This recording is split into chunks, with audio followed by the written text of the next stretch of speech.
Hey everybody, welcome back to the Carryandcut YouTube channel. And if you're new here, I sure do appreciate you stopping by and watching. Don't forget to like and subscribe, leave a comment down below.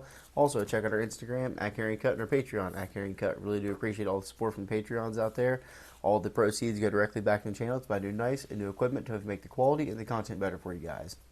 So today, I'm going to be doing a how to swap your scales on your Benchmade bugout 535. So this is a brand new out of the box Benchmade bugout.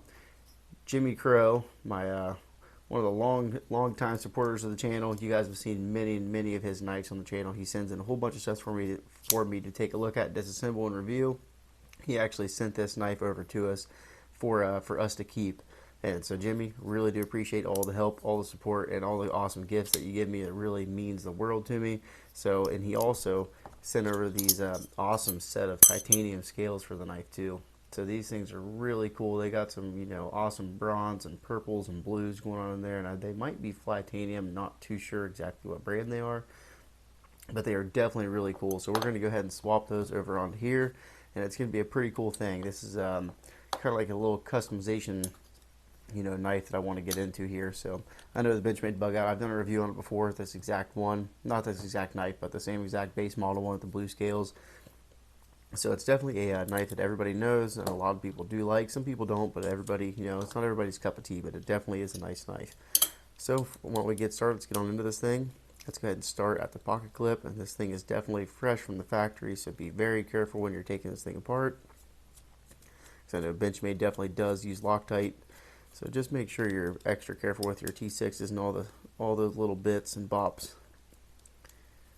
And I really do like that these deep carry clips that come factory with the actual mini, well, it's not the mini bugout, but the bugout itself, so it really is nice to see. Let's see, we're going to go ahead and just take this thing all the way apart. We might as well. So there, we're going to get the pivot out of there.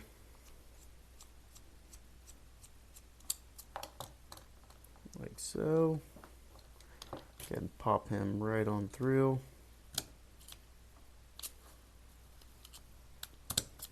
Just like that. Pull back on our lock bar, and there's our actual blade. I bet you we could probably just leave those darn washers right where they're at here. Let's go ahead and take out our top screw here. This is one you're going to have to be very careful with because they are going to be different sizes, I'm almost positive, from the last time I took one of these apart. So we're going to work from the stop pin all the way down, starting over here. This is going to be for our cartridge liner.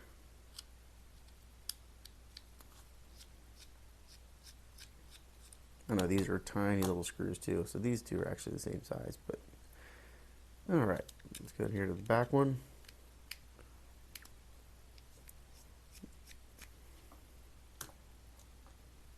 Yeah, dude's probably the same size too. I thought that some of these were going to be different lengths, but it does not appear to be that way. Last one out of there. I'm thinking about getting a some sort of matching. It's not really going to match per se, but like a different kind of back spacer to actually go on this knife too. There's our washers trying to come out on us. I thought about doing like a different color thumb stud. Let's go ahead and get those out of there. Different color thumb stud, and even back spacers and all that kind of stuff. And like it doesn't get rid of the barrel. Well, I guess it does actually get rid of the barrel spacers. You can get it's like an actual titanium, or you can get all sorts of different materials. But I think I'm going to get some kind of anodized titanium back spacer to go along with some kind of the theme we got going on here. Not really sure what the theme we have going yet is, but it's going to be pretty cool. I'm definitely excited about it. This knife is going to be a awesome little customizer and user.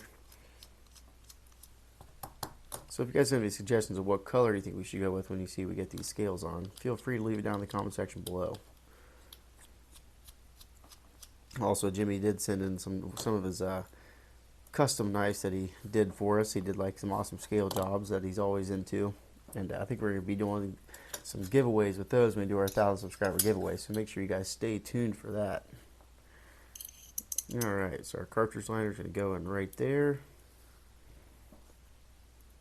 Let's go ahead and get some Locktite going here. Now we're going to be going on the reassembly phase.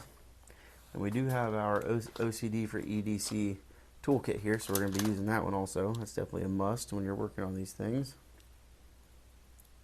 Tiny, tiny little screws here. Careful on the Locktite, don't overdo it, just enough. Let's see if we can get this one started here on this cartridge liner first. This one's always kind of seemed to be a bear. That one started, no problem. And work our way up to the stop pin.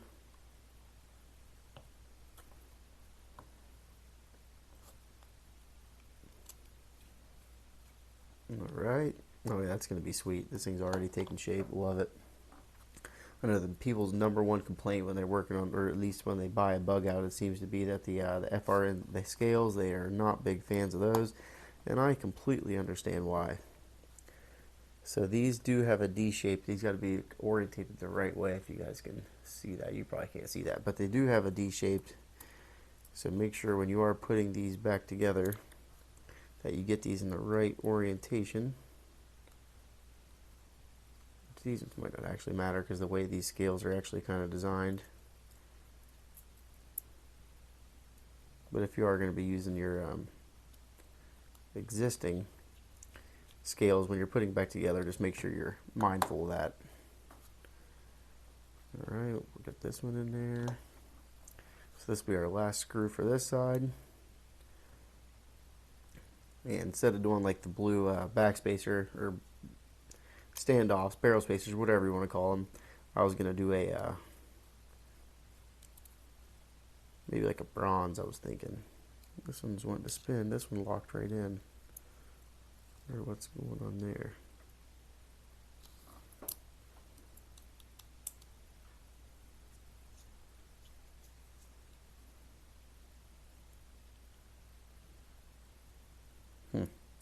We'll take a look at that when we get the other side going here. Alright, so let's throw our other side on here. This is where things sometimes get tricky with your bug outs also, because this cartridge liner, dude, is kind of a pain in the butt to get these other ones started. So sometimes you gotta have to kind of encourage it to work its way over. We'll see if we can get it first try here. Alright.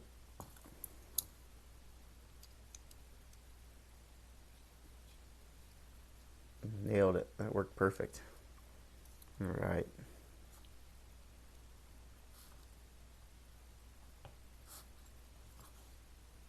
The blue looks pretty good actually. I was kind of worried that it wouldn't look as good, but I think it definitely is pretty sweet. Kind of reminds you that it's like one I think they did with S90V. It had the carbon fiber and it had the blue anodized backspacer on it. That thing was pretty sweet too. Alright, there we go. Now we got our lockdown in there. Okay, so we got the bare bones of the knife going. Now we need to put our washers back in, phosphor bronze washers. Let's go ahead and set the Loctite off to the side for now. And let's get our KPL going, which we get our washers picked up here. So our lube is it's going to work as a lubricant, and it's going to be sticking to the actual side of the liner, the cartridge liner there. It's going to hold these washers in place. So I'm pretty sure you guys have seen me do this a couple times now on all of these Axis style lock knives. This is pretty much the way to do it. You could probably do it building it up step by step, but this just seems to be the easiest way that I've found. Alright. And Jimmie Crowe also did inform me in this little OCD for EDC toolkit that you can there's a little wedge you stick inside the liner here, and it also helps to spread your knife apart somewhat, so you can get your blade in there a little easier. So we're going to try that out too. Okay, so we got our washers in there like so. And of course we have our captive pivot with these bug outs also, so that is another thing to keep in mind. That's where this toolkit comes into play. There's all sorts of different whatever you want to call them. I'm not really sure what you want to call these, but little guides, I guess you could call them. Something like a guide would be.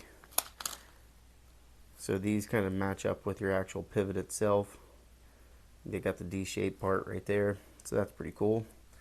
And they also have the wedge I was talking about, which is this thing right here you can stick down in there, and these hold your actual axis spring back, your lock bar, like so. So that's going to be really nice too, because sometimes when you get the blade in there, that's another thing. It's definitely going to be a kind of a pain in the butt.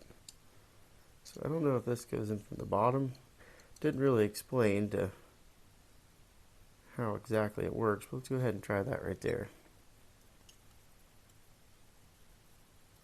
Oh yeah, that worked like a dream. Alright, where's our little guide at right here? And so our pivot is going to be coming in from this side. So we should probably try to stab it through. I'm getting everything discombobulated here.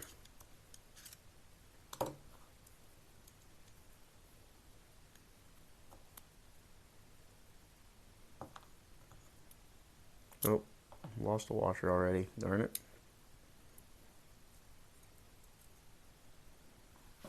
It's one of those things you gotta, time and patience. Patience is everything.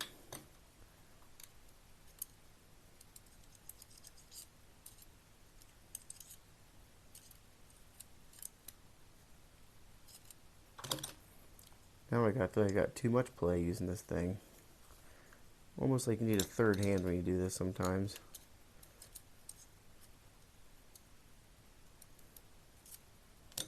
Alright, now let's see if we can get this thing in there.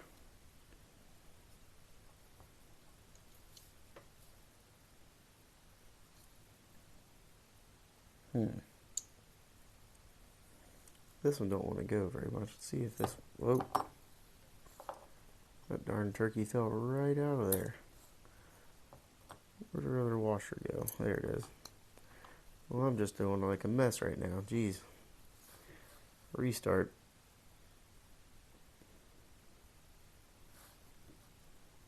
More KPL on there. Let's see if we can do it without that wedge. I think that's kind of almost holding me up a little bit. Obviously be very careful of your blade.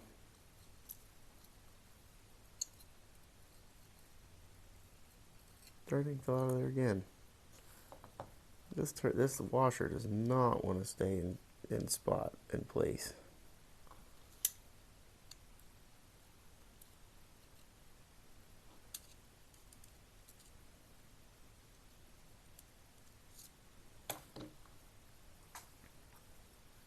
All right.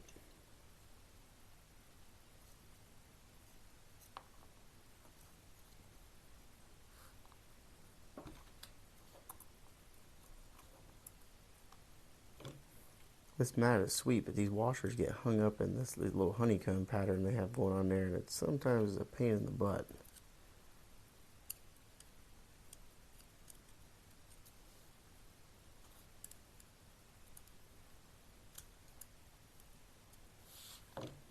Get caught on something here.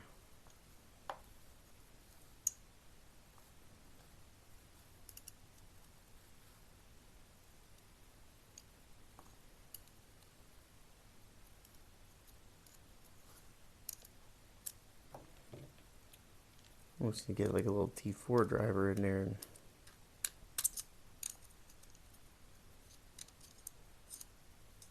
there we go. Let's see if we can just push our pivot right through. We might be able to.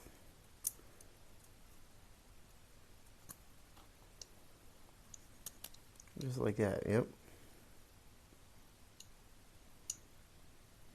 And we'll see when you got that little depressor in there, your blade just falls shut like nobody's business going on right there. Alright, so let's get our T8 on the pivot going on here, a little bit of Locktite. Let's go and send him home.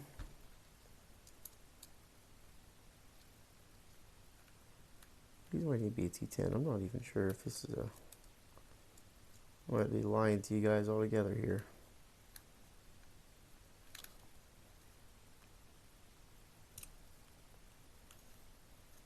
Oof.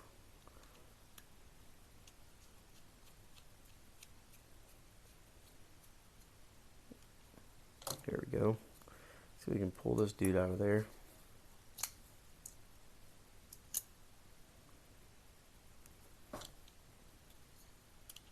go ahead and back him off just a little bit.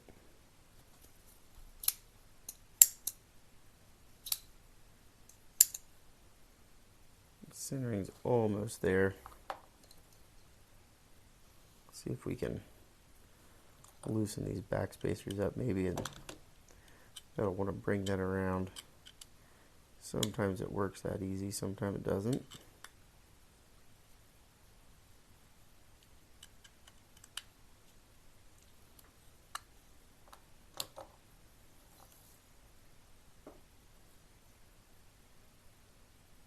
Oh yeah, it's pretty much right dead down the middle right there.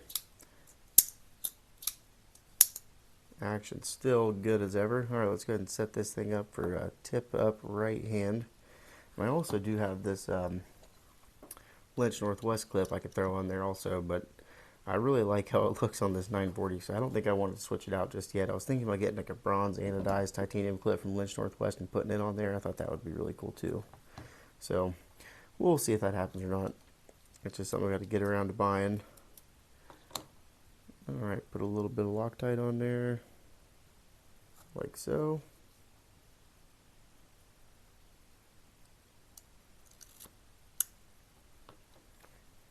Alright, thread him down on there.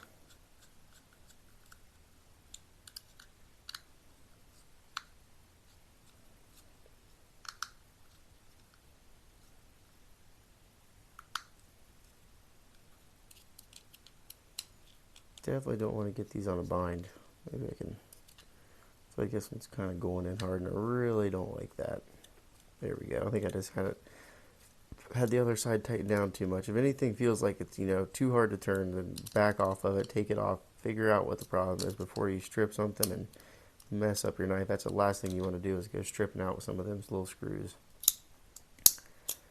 Alright. I don't like how that still got a little bit of wiggle to one end. Let's go ahead and take this pivot back out a little bit. Good, and pushed all the way to the way you want it to go. That's much better. Much better. I feel like the action's completely different now from the stock ones. Like I said, this is still a brand new knife, not broken in whatsoever.